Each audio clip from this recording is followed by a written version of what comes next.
എനിക്ക് ഏറ്റവും വലുത് അല്ലാഹുവേ നിന്റെ വിധികളും വിലക്കുകളുമാണ്,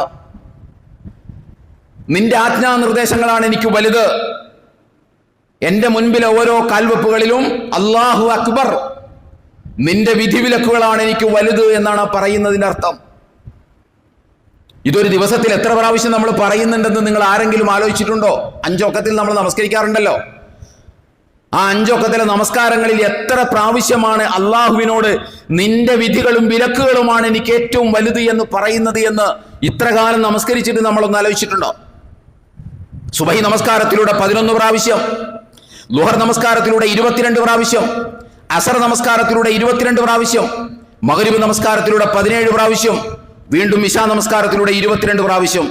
അങ്ങനെ ഒരു ദിവസം 94 പ്രാവശ്യം അല്ലാഹു അക്ബർ എന്ന് പറഞ്ഞാലേ നമുക്ക് നമസ്കരിക്കാൻ പറ്റുള്ളൂ. ആ 94 പ്രാവശ്യവും അള്ളാഹുവിനോട് നമ്മൾ പറഞ്ഞുകൊണ്ടിരിക്കുന്നത് നീയാണ് എനിക്ക് വലുത് എന്നാണ്.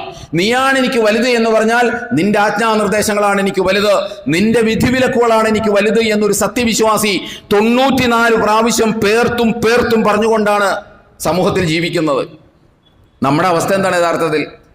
നമ്മൾ നമസ്കരിക്കും, നീ എൻ്റെ കൽപ്പനകളാണ് എനിക്ക് വലുത് നമ്മൾ പറയും, എന്നിട്ട് പോയിട്ട് നെറുകേട് ചെയ്യും. തിരിച്ചു വന്നിട്ട് പിന്നെയും പറയും നിന്റെ കൽപ്പനകളാണ് എനിക്ക് വലുതെന്ന്, പിന്നെയും പോയി നെറുകേട് ചെയ്യും. എന്നിട്ട് തിരിച്ചു വന്നിട്ട് പിന്നെയും പറയും നിന്റെ കൽപ്പനകളാണ് എനിക്ക് വലുതെന്ന്. നിങ്ങളൊന്ന് അങ്ങനെ ഒന്ന് പറഞ്ഞു നോക്കിയേ. ഇതല്ലേ നമ്മുടെ സമൂഹത്തിലെ നമസ്കാരക്കാരിൽ നല്ലൊരു ശതമാനവും ചെയ്തുകൊണ്ടിരിക്കുന്നത്?